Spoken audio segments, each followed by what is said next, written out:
कोशिका चल रही है, कोशिका में आगे बढ़िए। देखिए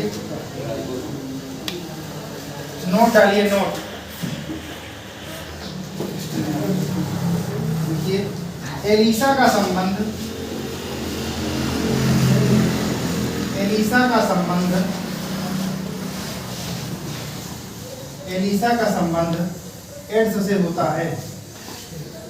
एलिसा का संबंध एड्स से होता है। एलिसा का संबंध एड्स से होता है। एलिसा का फुल फॉर्म लिख लीजिए। एलिसा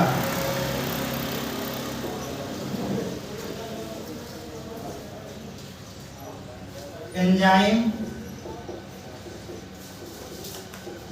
लिंक्ड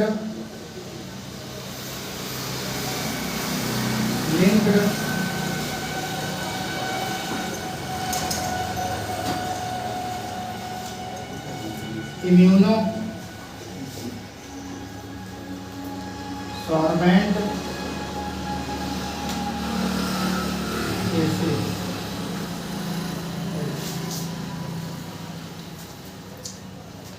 एड्स का फुल फॉर्म लिख लीजिए। क्या होता है? एक्वायर्ड इम्यूनो डिफिशियंसी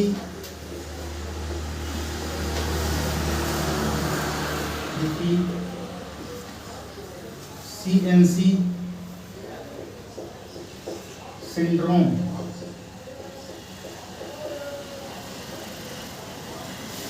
HIV का फुल फॉर्म लिख लीजिए। HIV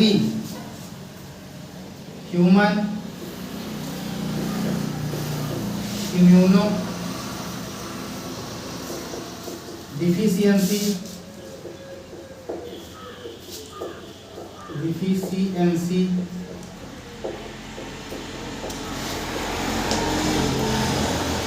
syndrome. ATM का क्या होता है भैया? Auto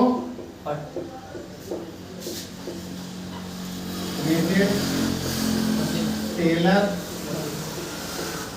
machine. CFL का भैया कॉम्पैक्ट फ्यूल लैंप।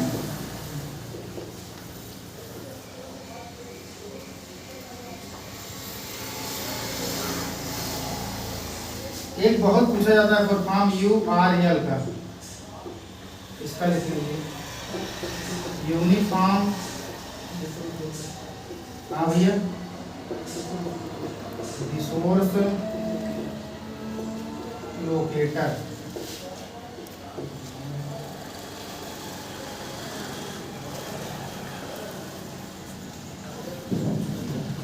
रेटिंग डाल दीजिए। कुछ महत्वपूर्ण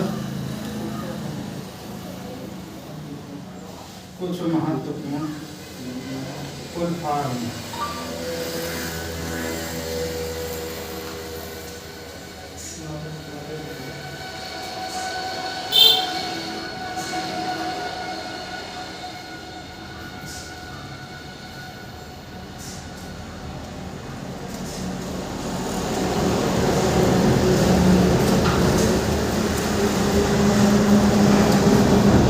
हो गया।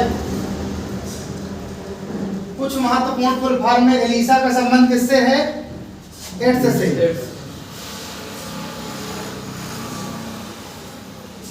एलिसा का फुल फॉर्म क्या है? एंजाइम लिंक्ड इम्यूनोसॉर्बेंट एसे। एड्स का फुल फॉर्म क्या है? Acquired immunodeficiency syndrome. HIV का ह्यूमन इम्यूनोडिफिशियंसी सिंड्रोम। ATM का ऑटोमेटेड टेलर मशीन। CFL का कॉम्पैक्ट फ्यूल लैंप। URL का यूनिफॉर्म रिसोर्स लोकेटर। इंग्लिश में भी लिख दीजिए कॉम्पैक्ट फ्यूल लैंप। इसको लिख दीजिए यूनिफॉर्म रिसोर्स लोकेटर।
हो गया भैया?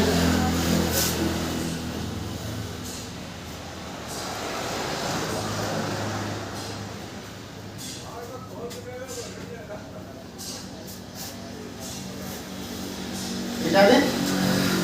अब हेडिंग डालिए आनुवांशिक रोग। हो गया? लिखिए आनुवांशिक रोग।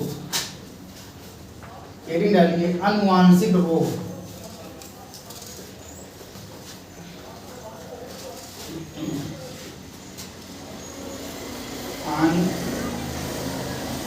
आनुवांशिक रोग।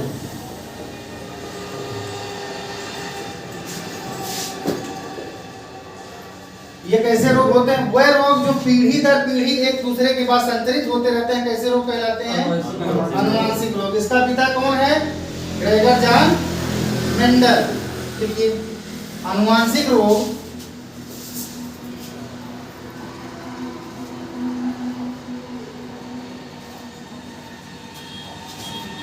आनुवांशिक रोग वह रोग जो पीढ़ी दर पीढ़ी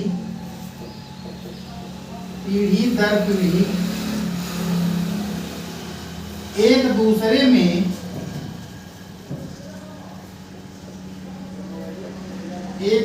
में संचरित होते रहते हैं आनुवांशिक रोग कहलाते हैं। कैसे रोग? आनुवांशिक रोग। इसका मतलब आनुवांशिक रोग का मतलब अगर पिता में अगर वो रोग है तो अगर पुत्र में भी वो रोग आ जाए तो कैसे रोग होंगे? वो आनुवांशिक। जैसे एक रोग कैसे कौन कौन से रोग हैं ये? जैसे वर्णांधता का नाम सुने हो। अगर पिता में वर्णांधता कलर विजन जिसको बोलते हैं तो पुत्र में भी वो होगा। ये ऐसे रोग हैं जो पीढ़ी दर पीढ़ी संचरित होते रहते हैं। यहाँ तक कोई दिक्कत? आगे आनुवांशिक रोग का पिता आनुवांशिक रोग का पिता आनुवांशिक रोग का पिता ग्रेगर जॉन मेंडल को माना जाता है। तो माना जाता है।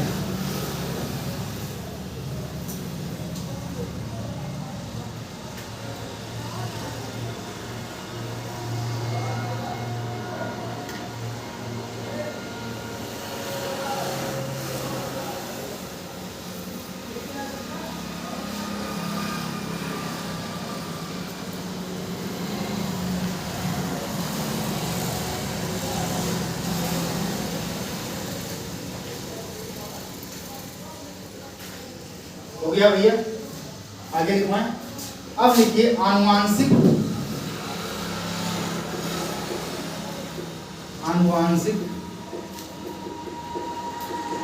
आनुवांशिकता से संबंधित रोग। नंबर 1 लिखिए वर्णांधता, जिसको क्या बोलते हैं? Colour vision. दूसरा क्या है, हीमोफीलिया,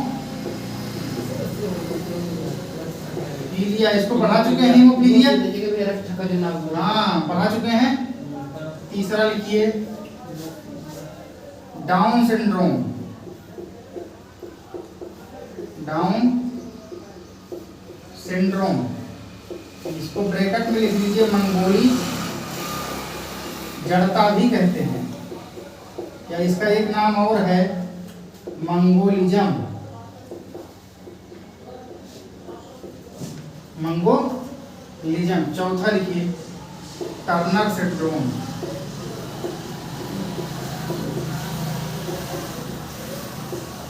टर्नर सिंड्रोम।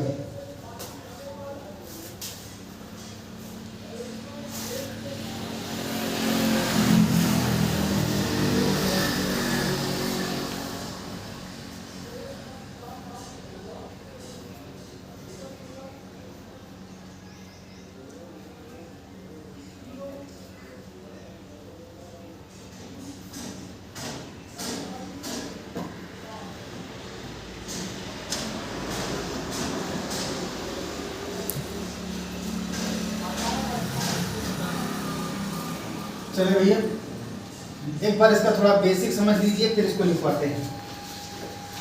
वर्णांधता अर्थात कलर विजन, वर्णांधता अर्थात कलर विजन। कलर विजन में क्या होगा, व्यक्ति को लाल और हरे रंग में भेद नहीं कर पाता है। जैसे को हरा बताएगा, हरे को लाल। जब आप मेडिकल करवाने जाते हैं तो मेडिकल के दौरान एक सीडी में लाल और हरे के बीच में अक्षर को या अंक को या अक्षर को या ABCD के किसी अक्षर को उसमें छुपा रहता है। अगर आप उसको पहचानने में सक्षम है, इसका मतलब आपकी कलर विजन नहीं है। लेकिन यदि आप उसको पहचानने में असक्षम हैं तो आपको क्या मान लिया जाएगा कि आपके पास कलर विजन है। ठीक, वर्णांधता में किस कलर की पहचान नहीं हो पाएगी, व्यक्ति को लाल और हरे रंग में भेद नहीं कर पाता है। हीमोफीलिया में क्या होता है, इसमें रक्त का थक्का व्यक्ति का नहीं बनता है और रक्त लगातार बहता रहता है। डाउन सिंड्रोम में क्या होता है, मंगोली जड़ता है। मंगोलिज्म में मनुष्य के शरीर में कितने गुणसूत्र पाए जाते हैं, 46। अगर 46 के बजाय 47 गुणसूत्र हो जाते हैं तो कौन सा रोग हो जाता है, डाउन सिंड्रोम। टर्नर सिंड्रोम क्या होता है, 46 गुणसूत्र कितने हैं, 46। अगर 46 के बाद 45 गुणसूत्र हो गए, 46 ना हो कितने हो गए, 45। कौन सा रोग हो जाएगा, टर्नर सिंड्रोम। अब हो गया, अब लिख लीजिए इसको। देखिए पहला वर्णांधता, देखिए नंबर 1 वर्णांधता।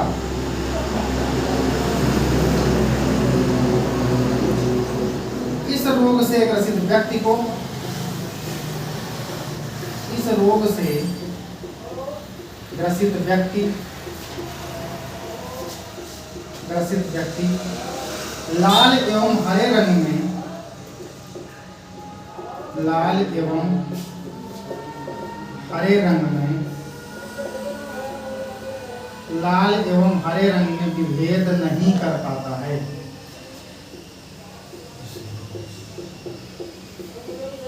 लाल एवं हरे रंग में विभेद नहीं कर पाता है। दूसरा लिखो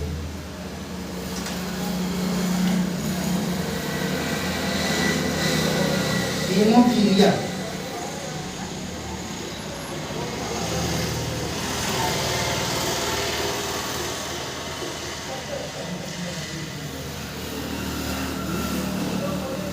ऊपर मिटा दे भैया।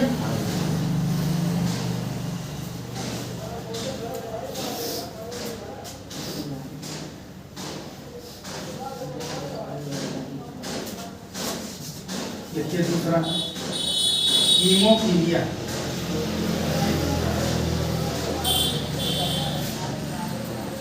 इस रोग से ग्रसित व्यक्ति को, इस रोग से ग्रसित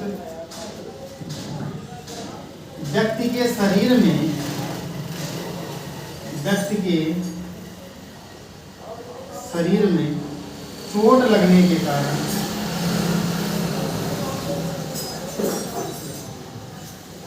होने वाले रक्तस्राव में, होने वाले रक्तस्राव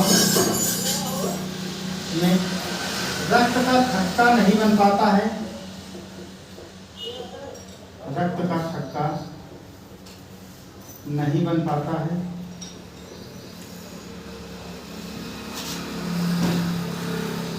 लगातार रक्त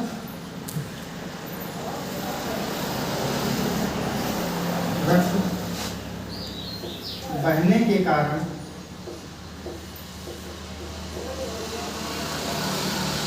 व्यक्ति की मृत्यु तक हो जाती है, व्यक्ति की मृत्यु तक हो जाती है।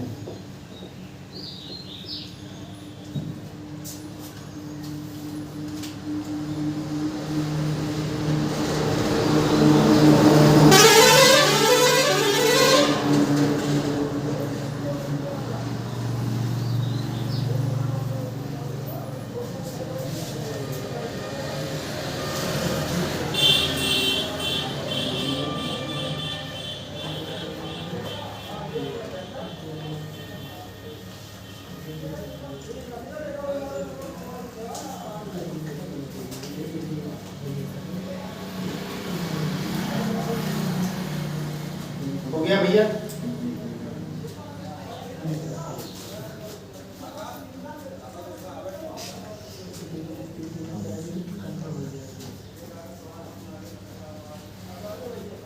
अगला हेडिंग डालिए पहले, फिर इसको लिखवाते हैं। पहले गुणसूत्र लिखवाते हैं, फिर दूर लोगों को। ठीक है, गुणसूत्र।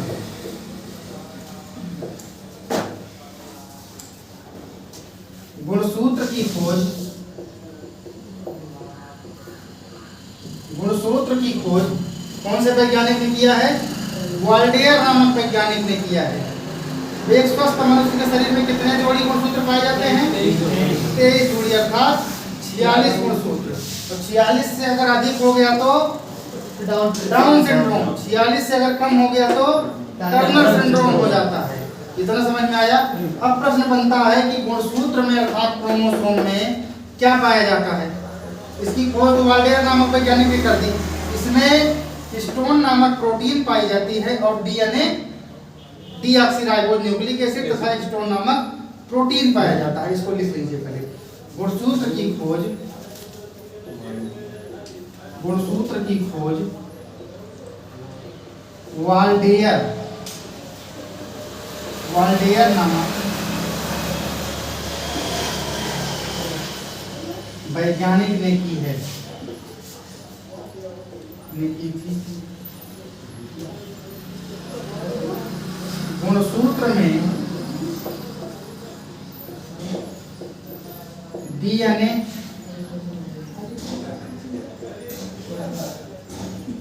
गुणसूत्र में डीएनए अर्थात deoxy ribose nucleic acid DNA तथा गुणसूत्र में डीएनए डीऑक्सीराइबोज न्यूक्लिक एसिड तथा कौन सी प्रोटीन और है? हिस्टोन नामक प्रोटीन पाई जाती है। हिस्टोन नामक प्रोटीन पाई जाती है। यहां तक हो गया भैया?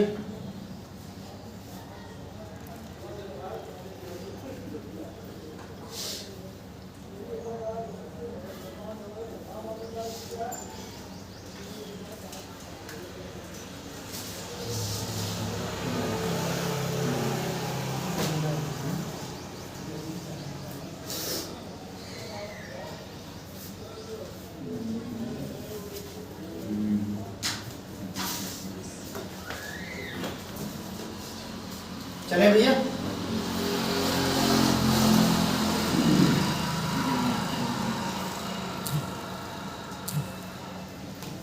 अब हेडिंग डालिए तीसरा। कौन सा रोग था? Down syndrome.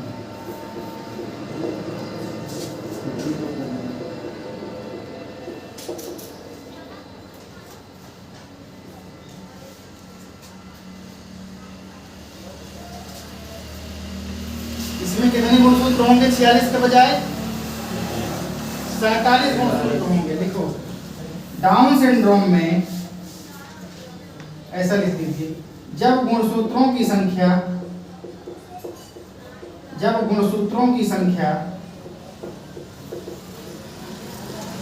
46 के बजाय 47 हो जाती है,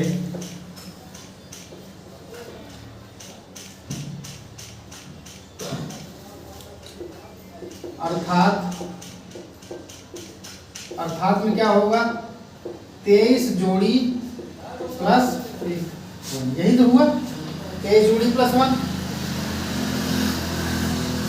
तो डाउन सिंड्रोम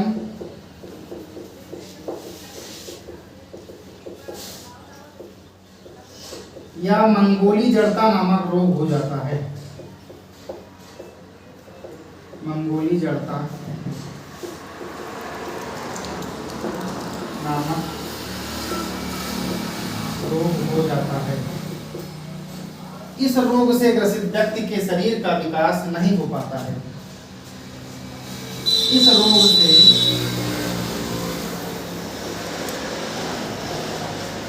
ग्रसित व्यक्ति का शरीर विकसित नहीं हो पाता, अर्थात जो बौने व्यक्ति होते हैं इसकी कमी कारण होते हैं गुणसूत्रों की अधिकता के कारण व्यक्ति के शरीर विकसित नहीं हो पाता है।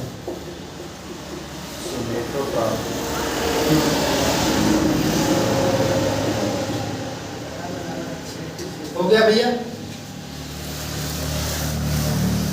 अब देखिए यहां तक हो गया। अब बचा है टर्नर सिंड्रोम। गुणसूत्र कितने होने चाहिए? एक स्वस्थ मनुष्य के शरीर में, ये पॉइंट नहीं लिखे हैं क्या? ये भी लिख लीजिए फिर इसको समझाएं।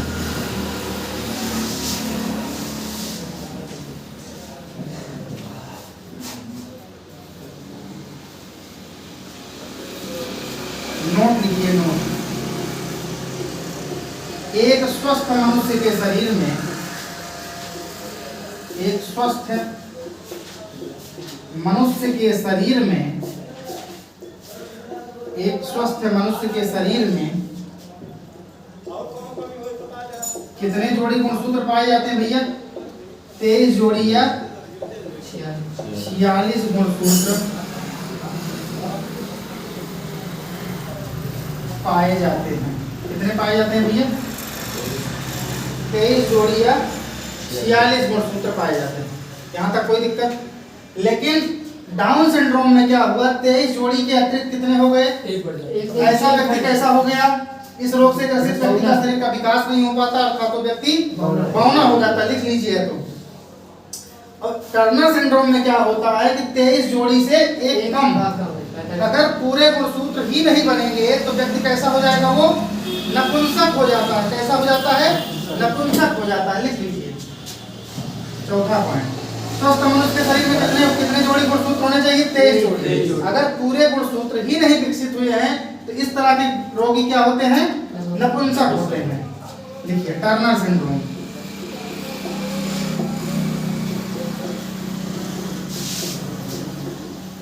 टर्नर सिंड्रोम, जब गुणसूत्रों की संख्या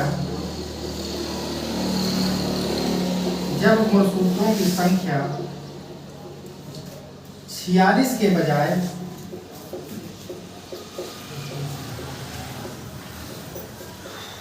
45 हो जाती है,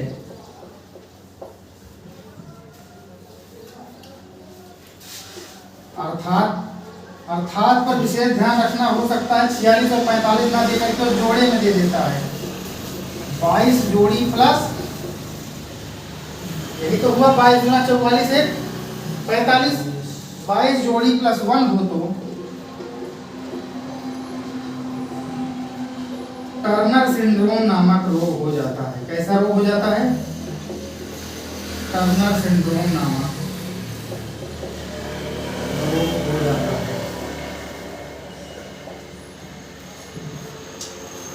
इस रोग से ग्रसित व्यक्ति,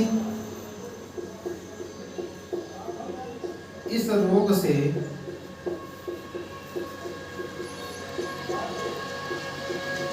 ग्रसित व्यक्ति नपुंसक होता है। इस रोग से ग्रसित व्यक्ति नपुंसक होता है। इसको एज इट इज याद कर लेना भैया, क्वेश्चन सेम कर जाएंगे।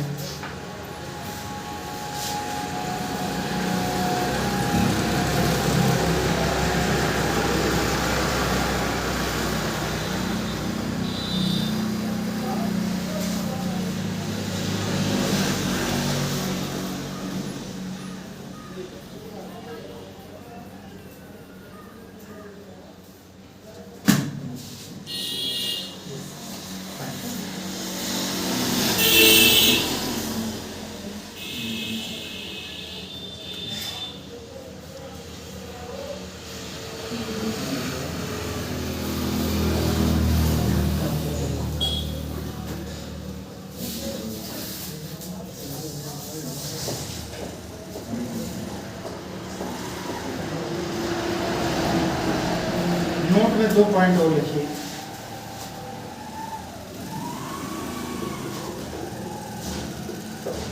अर्धसूत्री विभाजन,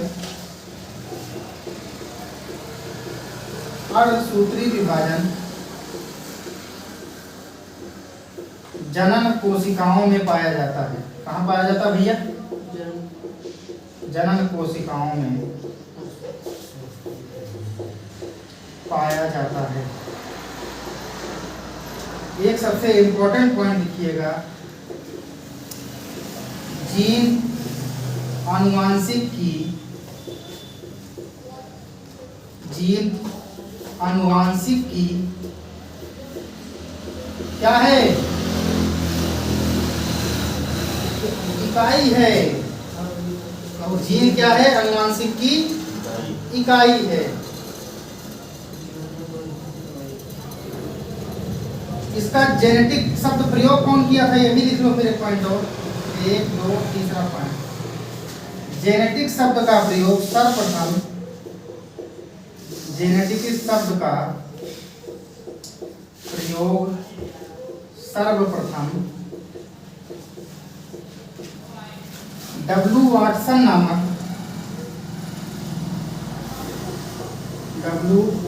नामक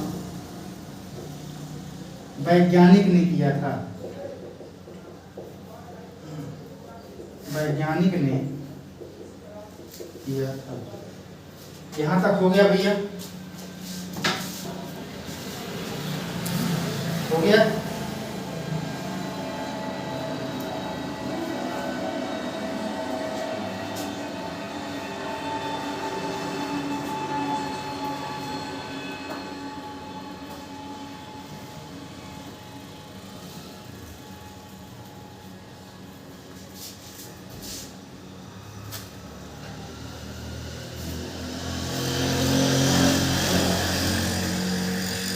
हो गया? एक बार रिवीजन कर लो अच्छे से। हीमोफीलिया क्या है? इस रोग से ग्रसित व्यक्ति को चोट लगने के बाद रक्तस्राव होगा, उस रक्त का थक्का नहीं बनेगा, अर्थात रक्त लगातार बहता रहेगा। इस रोग से ग्रसित व्यक्ति की रक्त बहने से क्या हो जाती है? मृत्यु हो जाती है। गुणसूत्रों की खोज किसने किया? वाल्टेयर नामक वैज्ञानिक ने किया। गुणसूत्रों में क्या पाया जाता है? डीएनए और हिस्टोन नामक प्रोटीन पाई जाती है। डाउन सिंड्रोम जब गुणसूत्रों की संख्या 46 के बजाय 47 हो जाती, मतलब एक गुणसूत्र बढ़ जाएगा। जबकि स्वस्थ मनुष्य के शरीर में कितने जोड़ी गुणसूत्र? 23 गुणसूत्र। तो अगर 23 से 46 से 23 जोड़ी से अधिक 46 से 47 हो जाए तो डाउन सिंड्रोम या मंगोली जड़ता नामक रोग हो जाता है। इस रोग से ग्रसित व्यक्ति का शरीर विकसित नहीं हो पाता है। स्वस्थ मनुष्य के शरीर में 23 जोड़ी या 46 गुणसूत्र पाए जाते हैं। टर्नर सिंड्रोम में क्या होता है? गुणसूत्रों की संख्या 46 के बजाय 45 हो जाती है, अर्थात पूरे गुणसूत्र ही विकसित नहीं होते हैं। ऐसी स्थिति में 22 जोड़ी प्लस 1 गुणसूत्र हो जाते हैं। 22 गुना 44 से 45 गुणसूत्र। तो कौन सा रोग हो जाता है? टर्नर सिंड्रोम नामक रोग हो जाता है। इस रोग से ग्रसित व्यक्ति नपुंसक होता है। अगला अर्धसूत्री विभाजन कहाँ पाया जाता है? कोशिकाओं में पाया जाता है। जीन किसकी इकाई है? आनुवांशिक इकाई है। जेनेटिक शब्द का प्रयोग सर्वप्रथम किसने किया है? डब्ल्यू वाटसन नामक वैज्ञानिक ने किया है। यहाँ तक क्लियर हो गया। अब इसके आगे की चर्चा कर लेंगे।